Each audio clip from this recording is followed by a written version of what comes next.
Oke, kali ini kita akan coba untuk eksposisi Lukas 3 ayat 1-6. Lukas 3 ayat 1-6. Aku baca perikopnya. Yohanes Pembaptis. Dalam tahun ke-15 dari pemerintahan Kaisar Tiberius, ketika Pontius Pilatus menjadi wali negeri Yudea, dan Herodes raja wilayah Galilea, Filipus saudaranya raja wilayah Iturea, dan Trakonitis dan Lisanias raja wilayah Abilene, pada waktu Hanas dan Kayafas menjadi imam besar, datanglah firman Allah kepada Yohanes, anak Zakaria, di padang gurun. Maka datanglah Yohanes ke seluruh daerah Yordan, dan menyerukan, bertobatlah dan berilah dirimu dibaptis, dan Allah akan mengampuni dosamu. Seperti ada tertulis dalam kitab nubuat-nubuat Yesaya, ada suara yang berseru-seru di padang gurun, persiapkanlah jalan untuk Tuhan, luruskanlah jalan baginya. Setiap lembah akan ditimbun dan setiap gunung dan bukit akan menjadi rata. Yang berliku-liku akan diluruskan, yang berlekuk-lekuk akan diratakan, dan semua orang akan melihat keselamatan yang dari Tuhan. Kita akan coba eksposisi setiap bagian yang ada di dalam perikop itu. Kalau kita lihat di Lukas 3 ayat 1-6, khusus ayat yang pertama aku baca lagi. Dalam tahun ke-15 dari pemerintahan Kaisar Tiberius, ketika Pontius Pilatus menjadi wali negeri Yudea, dan Herodes raja wilayah Galilea, Filipus saudaranya raja wilayah Iturea, dan Trakonitis dan Lisanias raja wilayah Abilene. Di ayat yang pertama, di situ dikatakan dalam tahun ke-15 dari pemerintahan Kaisar Tiberius. Kaisar Tiberius ini telah bertahta 15 tahun setelah beralih dari Kaisar Agustus. Mereka ini adalah Kaisar Romawi yang sedang menguasai daerah Israel. Jadi Israel atau Palestina terbagi menjadi beberapa wilayah dan semuanya ada di bawah kekuasaan Kaisar Romawi. Romawi menjajah daerah Israel pada saat Yesus lahir. Jadi sebelum Tiberius itu Kaisar Agustus, yang dimana Kaisar Agustus ini adalah Romawi, Kaisar Romawi sebelum atau pada saat Yesus lahir. Jadi Kaisar Romawi yang berkuasa pada saat Yesus lahir adalah Agustus. Itu ada di Lukas 2 ayat 1. Kalau dibaca, pada saat Kaisar Agustus bertahta sebagai Kaisar Romawi, dia mengeluarkan perintah untuk mendaftarkan semua orang di seluruh dunia. Jadi semenjak Kaisar Agustus yang bertahta di masa lahirnya Yesus Kristus, di sana pun sebenarnya dikatakan di Lukas 2 ayat 1 bahwa Romawi telah menguasai, telah memiliki pengaruh di seluruh dunia, yaitu untuk mendaftarkan semua orang di seluruh dunia. Jadi ini menjadi petunjuk bahwa besar dan dahsyatnya pengaruh Romawi waktu itu sebagai imperium yang menguasai dunia. Setelah dari Agustus, tongkat estafet kepemimpinan diteruskan oleh Kaisar Tiberius, itu yang ada di dalam perikop. Palestina atau Israel waktu itu, dia dibagi menjadi beberapa wilayah kekuasaan sebagai struktur yang berada di tingkat wilayah di bawah Romawi. Nah, jadi setiap pemimpin yang digambarkan di ayat yang pertama ini menunjukkan bahwa bobroknya hukum waktu itu. Setelah tadi Tiberius, lalu dibacakan penguasa wilayah. Ya, di ayat yang pertama itu dikatakan Pontius Pilatus menjadi wali negeri Yudea. Siapa Pontius Pilatus? Dia merupakan wali negeri Yudea. Tentang Pilatus ini ada digambarkan di Markus 15. Di ayat ke-10 dikatakan bahwa Pilatus ketika orang-orang banyak datang bersama dengan para imam, tua-tua, dan orang Farisi untuk menghukum Yesus. Sebenarnya, Pilatus telah mengetahui bahwa pemuka-pemuka agama ini tahu bahwa mereka hanya dengki kepada Yesus, kepada Tuhan Yesus. Pilatus tahu bahwa pemuka agama ini hanya dengki. Ya. Namun, kalau kita baca terus di Markus 15 ayat 15, Pilatus ingin akhirnya memuaskan hati orang banyak. Meskipun dia tidak mendapati kesalahan dari Yesus, namun dia ingin memuaskan hati orang banyak dan akhirnya dia mendengarkan perkataan banyak orang yang mengatakan bahwa Yesus harus disalibkan. Sampai akhirnya Pontius Pilatus mendengarkan apa yang dikatakan orang banyak dan akhirnya Yesus disalibkan. Lalu selanjutnya ada Herodes, ya, di perikop yang kita baca di ayat yang pertama. Herodes raja wilayah Galilea. Herodes ini dia adalah raja wilayah Galilea. Herodes ini adalah Herodes Antipas, anak dari Herodes yang agung. Jadi Herodes yang agung, ayahnya, inilah yang menjadi raja pada saat Yesus lahir, ketika peristiwa orang Majus. Itu ada di Matius 2 ayat 3. Herodes yang agung, ayah dari Herodes Antipas, dia yang membunuh semua anak di Bethlehem dan sekitarnya, anak yang berumur 2 tahun ke bawah. Karena sesuai pimpinan Tuhan, orang Majus menolak memberitahu keberadaan bayi Mesias yang baru lahir itu, di Matius 2 ayat 16. Pada saat itu, pada saat pembunuhan bayi berumur 2 tahun ke bawah, maka banyaklah tangisan di Palestina karena kematian bayi yang dibunuh dengan semena-mena pada saat lahirnya Juru Selamat dunia Yesus Kristus, yang dibawa ke Mesir setelah malaikat Tuhan datang dalam mimpi kepada Yusuf untuk membawa bayi itu bersama dengan Maria pergi dari Bethlehem menuju Mesir. Itu ada di Matius 2 ayat 13. Itu yang dilakukan oleh ayah dari Herodes Antipas. Ya, Herodes yang agung yang melakukan kejahatan pembunuhan bayi itu. Lalu anaknya yang ada dalam perikop, itulah Herodes Antipas. Herodes Antipas ini, dia juga memiliki kepemimpinan yang sangat buruk. Ya, Herodes Antipas ini ingin membunuh Yesus. Ada di Lukas 13 ayat 31. Dan Yesus menggambarkan Herodes Antipas yang ada di dalam perikop sebagai seekor serigala. Lalu Herodes Antipas inilah yang ada di dalam perikop ini yang membunuh atau yang memenggal kepala Yohanes Pembaptis. Itu ada di Matius 14 ayat 9 sampai 14. Ya, akhirnya Yohanes Pembaptis dipenggal kepalanya oleh Herodes Antipas karena dia menegur Herodes setelah mengambil Herodias, istri dari saudaranya. Dan pada saat itu ulang tahun dari Herodes Antipas. Ketika dia melihat putri dari Herodias menari, akhirnya dia ingin memberikan hadiah. Lalu akhirnya putri itu atas permintaan ibunya, Herodias, ingin meminta kepala Yohanes Pembaptis agar dipenggal. Lalu Herodes Antipas mengiyakan permintaan itu. Lalu ada dicatat raja wilayah lain selain Herodes dan Pontius Pilatus seperti Filipus.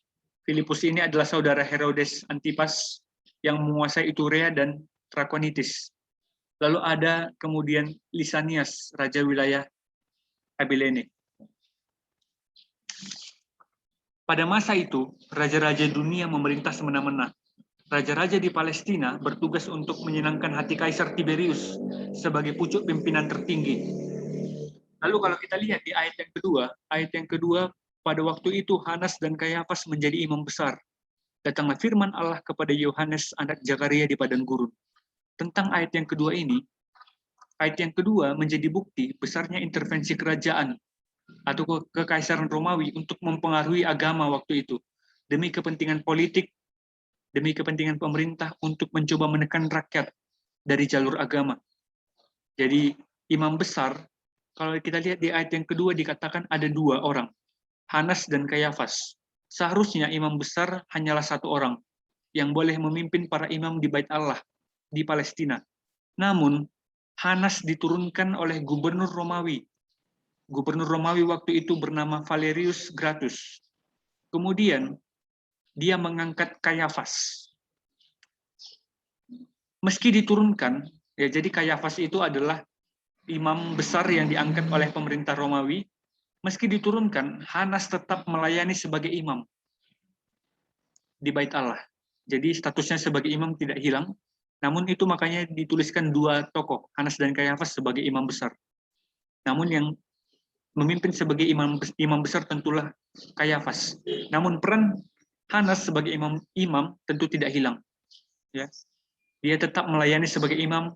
Itu makanya ada 2 nama imam besar dituliskan di ayat yang kedua. Lalu sehingga keadaan pemerintah waktu itu benar-benar bobrok. Raja-raja kecil diangkat untuk melayani Kaisar Romawi, yaitu Kaisar Tiberius. Ruang untuk beribadah pun demikian. Dipakai untuk kepentingan politik, sehingga kaisar dan raja-raja kecil yang berkuasa bebas menekan rakyat, mengeruk pajak sesuka hati, dan mempekerjakan rakyat Palestina atau Israel dengan upah minimum.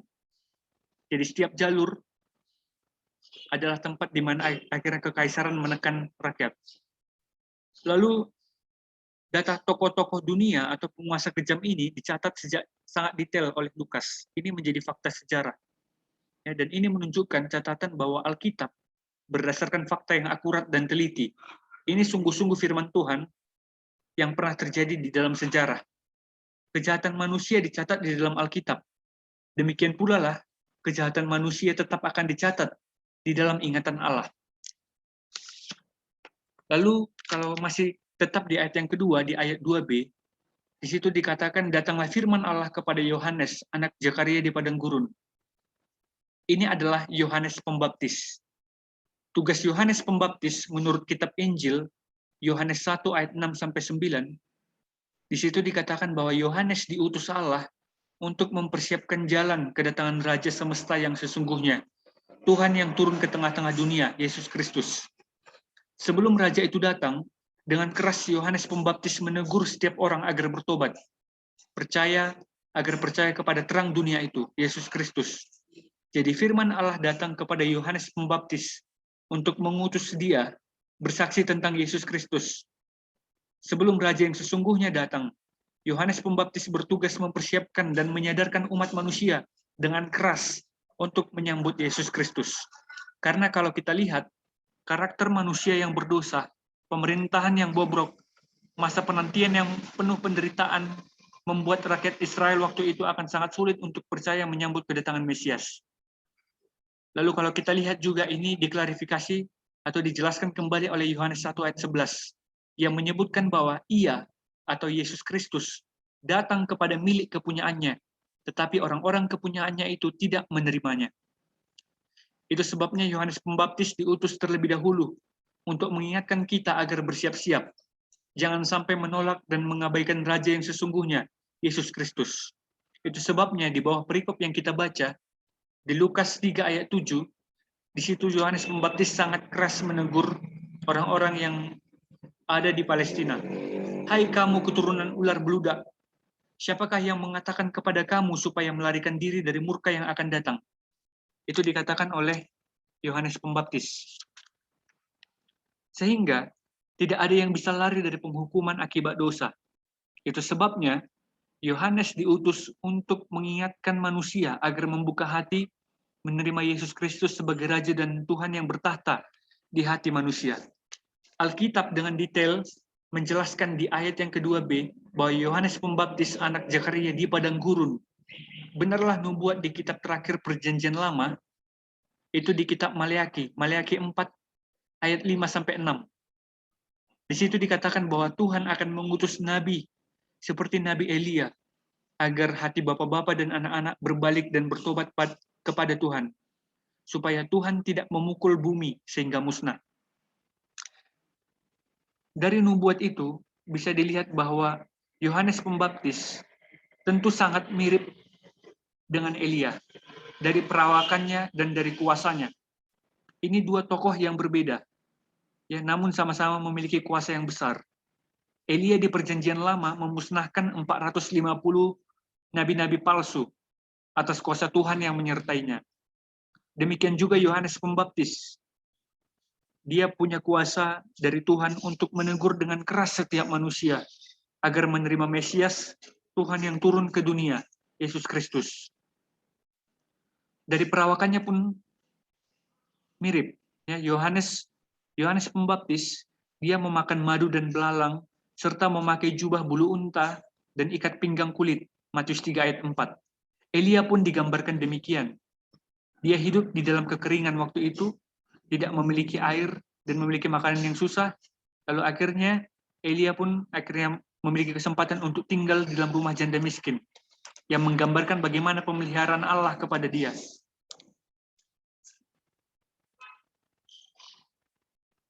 Oke, lalu kalau kita lihat di ayat yang ketiga, di situ dikatakan bahwa maka datanglah Yohanes ke seluruh daerah Yordan dan menyuruhkan bertobatlah dan berilah dirimu dibaptis, dan Allah akan mengampuni dosamu. Di ayat yang ketiga, Yohanes pergi merespon panggilan Allah. Dia pergi ke seluruh daerah Yordan, menyuruhkan bertobatlah dan berilah dirimu dibaptis, maka Allah akan mengampuni dosamu. Jadi Firman Allah yang datang kepada Yohanes di padang gurun adalah panggilan Tuhan kepada dia untuk pergi, yang mempersiapkan jalan kedatangan Kristus. Lalu pertobatan di ayat yang ketiga tentu harus dibedakan dengan sakramen. Pertobatan berbeda dengan baptisan. Kita harus mengerti makna dari pertobatan yang sesungguhnya, bahwa kesungguhan hati untuk bertobat. Apakah makna pertobatan yang sesungguhnya dalam perikop ini? Bertobat bukan hanya tidak lagi melakukan dosa, tidak lagi berbuat jahat, tidak lagi menipu, itu makna pertobatan yang dangkal. Makna pertobatan yang sesungguhnya adalah mempertuhankan Kristus Yesus sebagai Tuhan dalam seluruh aspek hidup manusia. Lalu menjadi pengikut Yesus yang setia. Orang yang mengikut Yesus pasti mengerti teladan Yesus untuk hidup kudus, menjalankan perintah-perintahnya. Itu sebabnya Lukas 9 ayat 23, Yesus berkata bahwa siapa yang mengikut dia, diminta untuk menyangkal dirinya, memikul salib setiap hari dan ikut Yesus. Menyangkal diri sendiri ya, sangkal diri sendiri, pikul salib setiap hari dan mau mengikut Yesus. Itulah makna dari pengikut Yesus yang disampaikan oleh Yesus Kristus sendiri. Itulah makna pertobatan yang sesungguhnya, menjadikan Kristus Yesus Tuhan dan Juru dan Raja di hati kita. Di masa Advent, masa penantian kelahiran Mesias ke dunia haruslah menjadi masa pertobatan kita, menyambutnya sebagai Tuhan dan Raja dalam seluruh aspek hidup kita, dan mengikutinya seumur hidup kita. Lalu di dalam pertobatan tentu ada baptisan. John Calvin menyebut baptisan sebagai firman Allah yang kelihatan, yang menyegarkan hati kita, dan yang membuat kita menyadari bahwa Tuhan Allah dengan nyata menyatakan firman-Nya. Itu sebabnya baptisan menjadi simbol atau lambang orang-orang yang bertobat ikut masuk ke dalam penderitaan Kristus dan bangkit di dalam kebangkitan Kristus. Baptisan sebagai simbol yang kelihatan untuk menunjukkan hidup orang percaya yang berada di dalam Kristus Yesus. Orang-orang yang bertobat dan akhirnya menjalankan sakramen inilah ya yang memiliki makna yang utuh dari orang-orang yang ditebus oleh Yesus Kristus di kayu salib. Namun keselamatan tetap sola gratia karena kasih karunia lewat iman kepada pengorbanan Yesus Kristus di kayu salib dan mempertuhankan Kristus di dalam seluruh aspek kehidupan kita. Lalu kalau kita ulang di ayat ke-4 dan 5, kalau aku baca lagi perikopnya, seperti ada tertulis dalam kitab nubuat-nubuat Yesaya, ada suara yang berseru-seru di padang gurun, persiapkanlah jalan untuk Tuhan, luruskanlah jalan baginya.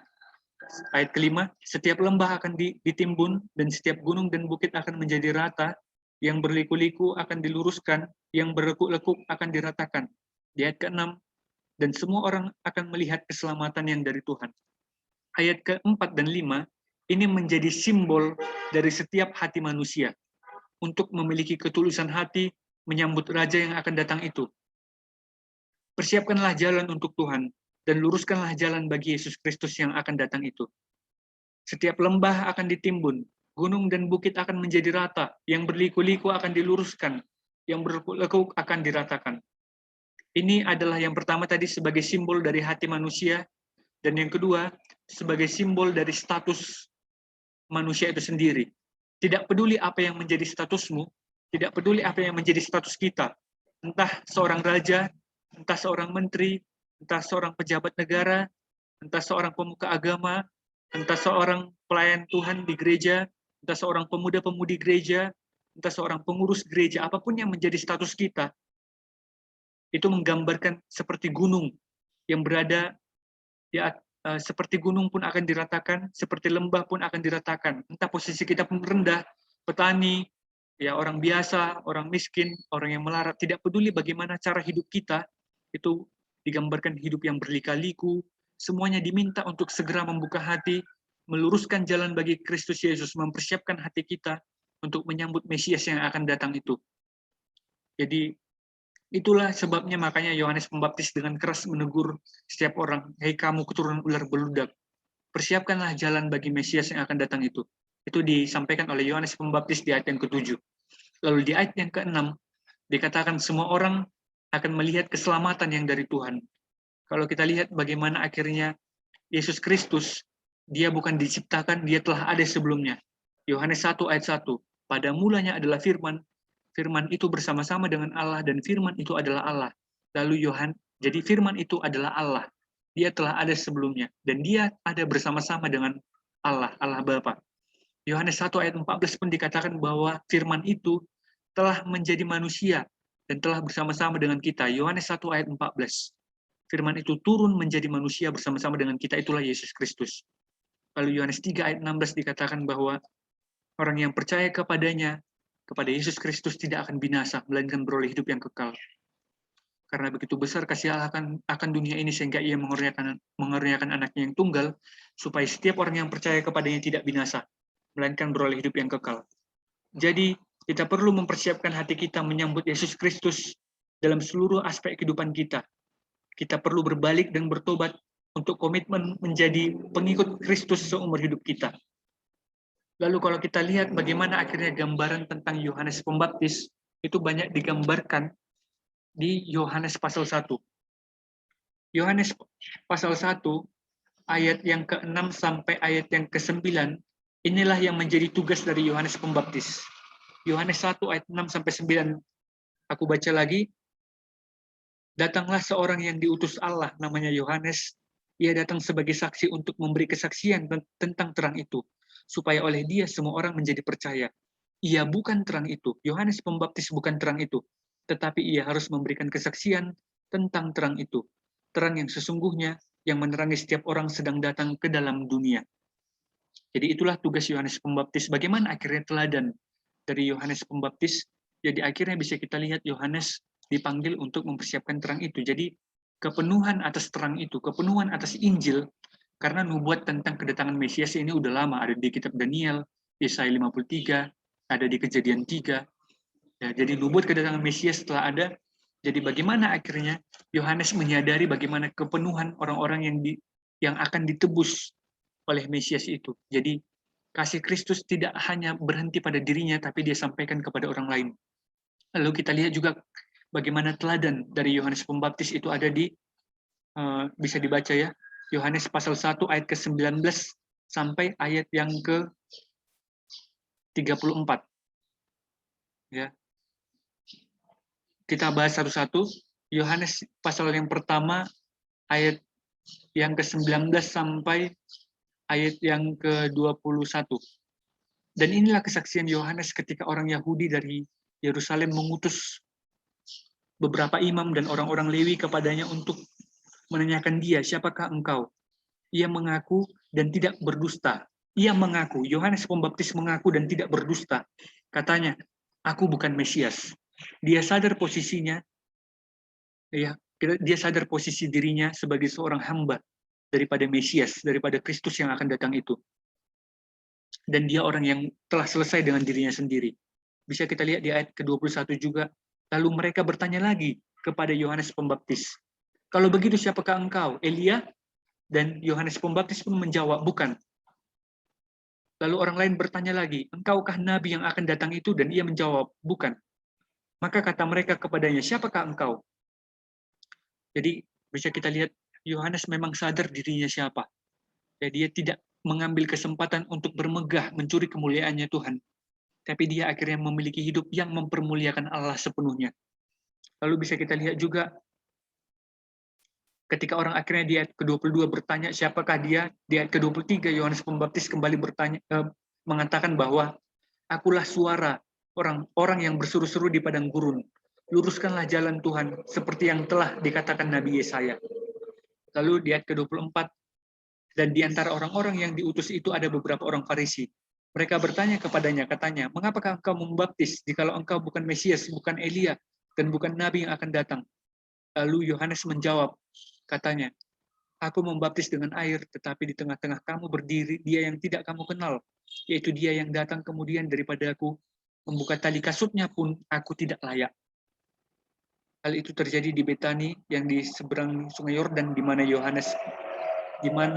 Yohanes membaptis. Jadi di situ pun di ayat ke-27 Yohanes pasal 1 ayat ke-27 dia berkata bahwa membuka tali kasutnya pun aku tidak layak. Jadi dia sadar posisinya sebagai seorang hamba yang memiliki tugas untuk mempermuliakan Kristus.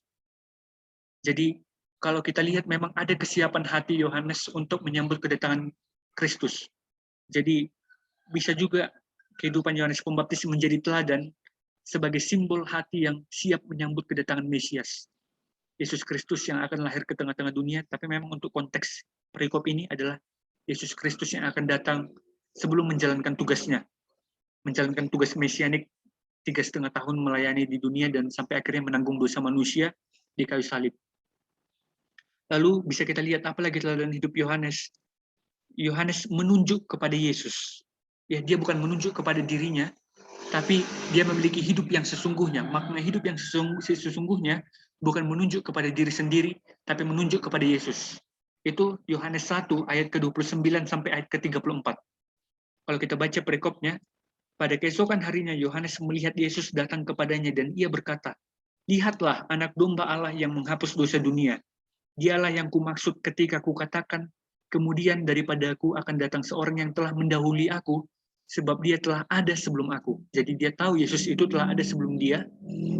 Ya, jadi dia sebenarnya punya pemahaman teologi yang sangat baik. Ya. Dan aku sendiri pun mula-mula tidak mengenal dia. Tetapi untuk itulah aku datang dan membaptis dengan air supaya ia dinyatakan kepada Israel. Ya, jadi di ayat ke-31, Yohanes 1 ayat 31, dan aku sendiri pun mula-mula tidak mengenal dia. Ada kejujuran hati. Ya, ada kejujuran hati daripada Yohanes tentang ini ya, tentang pemahamannya. Sekalipun dia mengerti tentang hikmat yang daripada Tuhan, tapi itu pun semata-mata diberikan oleh Tuhan untuk memampukan dia mengerti hikmat yang daripada Tuhan. Jadi dia secara pemikiran pun sangat rendah hati, sangat Christ-centris. Ya, sangat menjadikan Kristus sebagai fokusnya. Itu bisa kita lihat di ayat ke-32, ini kejujuran dia. Dan Yohanes memberi kesaksian, katanya, "Aku telah melihat roh turun dari langit seperti merpati, dan ia tinggal di atasnya. Dan aku pun tidak mengenalnya. Tetapi dia yang mengutus aku untuk membaptis dengan air, telah berfirman kepadaku, jikalau engkau melihat roh itu turun ke atas seorang dan tinggal di atasnya, dialah itu yang akan membaptis dengan Roh Kudus. Dan aku telah melihatnya dan memberi kesaksian, ia inilah anak Allah." Jadi hidupnya sepenuhnya untuk mempermuliakan Allah, baik dari tindakan, baik dari isi hati, baik dari pikiran. Jadi keseluruhan hatinya menjadi hati yang siap untuk menyambut kedatangan Kristus. Itu sebabnya Tuhan memakai dia untuk mempersiapkan jalan bagi kedatangan Kristus. Jadi firman itu pun tidak hanya berhenti pada dirinya sendiri, tapi diberikan kepada orang lain. Ya, jadi soal hidup sederhana pun bisa kita pelajari dari Yohanes. Dia sadar bahwa di dalam kesederhanaan adalah ini ya, akhirnya kita menyadari kelimpahan sepenuhnya ada di dalam Allah, di dalam Kristus yang akan datang itu. Jadi dia nggak berfokus, nggak melihat pada dirinya sendiri, tapi dia melihat kepada Kristus. Dia melihat kemuliaannya, kemuliaan pribadinya, bukan kemuliaan pada dirinya. Kemuliaan pribadinya terletak ketika dia mempermuliakan Kristus sebagai Tuhan dan Juru Selamat bagi dunia. Lalu bisa kita lihat juga memang bagaimana akhirnya Yohanes Pembaptis di ayat ke-35 sampai ayat ke-30, di ayat 35 sampai 40. Yohanes 1 ayat 35 sampai 40. Murid-murid Yesus yang pertama, di situ dikatakan ya, murid-murid Yesus yang pertama. Pada keesokan harinya Yohanes berdiri di situ pula dengan 2 orang muridnya. Murid siapa? Murid Yohanes Pembaptis. Di situ muridnya huruf kecil. Ya, jadi Yohanes Pembaptis ya ada 2 orang muridnya. Dan ketika ia melihat Yesus lewat, ia berkata, "Lihatlah anak domba Allah." Jadi ini adalah hari setelah peristiwa pembaptisan Yesus Kristus untuk menjalankan tugas mesianik. Jadi ada konsistensi. Ya, jadi ini bisa kita lihat ada beberapa hari ya Yohanes Pembaptis terus mempermuliakan Kristus. Bukan hanya ketika dia melihat Kristus itu bersama-sama dengan dia, bukan. Ya bukan hanya momen tertentu, bukan hanya pada momen tertentu, tapi ada konsistensi dari Yohanes Pembaptis untuk terus mempermuliakan Kristus. Ya. Itu pun satu teladan lagi ya yang bisa kita pelajari dari dia. Dan ketika ia melihat Yesus lewat, ia berkata, "Lihatlah anak domba Allah." Di ayat ke-37, ketika murid itu mendengar apa yang dikatakannya itu, lalu mereka pergi mengikut Yesus. Jadi ada kerelaan hati Dan ada makna dari ini ya, guru yang sesungguhnya. Guru yang sesungguhnya itu bukan hanya ketika dia mengajar para murid. Murid yang sesungguhnya ketika dia akhirnya merelakan murid-muridnya berada pada guru yang terbaik. Guru yang sesungguhnya, raja yang sesungguhnya, Yesus Kristus. Yaitu guru yang sebenarnya. Itu teladan dari Yohanes Pembaptis. Ya, dia nggak hanya bermegah pada intelektualnya, sekalipun dia punya pemahaman teologi yang benar, dia nggak akhirnya menjadikan para murid bergantung kepada dia, tetapi menjadikan para murid Yohanes Pembaptis dia suruh untuk pergi kepada guru yang sesungguhnya, kepada Yesus Kristus, kepada raja yang sesungguhnya, Yesus Kristus. Ya. Lalu di ayat ke-37, kedua murid itu mendengar apa yang dikatakan oleh gurunya Yohanes Pembaptis, lalu mereka pergi mengikuti Yesus. Tetapi Yesus menoleh ke belakang, di ayat ke-38, ia melihat bahwa mereka mengikut dia lalu berkata kepadanya, apakah yang kamu cari? Kata mereka kepadanya, Rabi, artinya guru, di manakah engkau tinggal? Yesus berkata kepada murid Yohanes tadi, marilah, dan kamu akan melihat. Mereka pun datang dan melihat di mana Yesus tinggal. Dan hari itu mereka tinggal bersama-sama dengan dia. Waktu itu kira-kira pukul 4.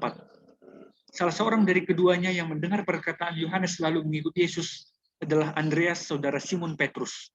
Andreas mula-mula bertemu dengan Simon saudaranya, dan ia berkata kepadanya, kami telah menemukan Mesias, artinya Kristus. Ia membawanya kepada Yesus.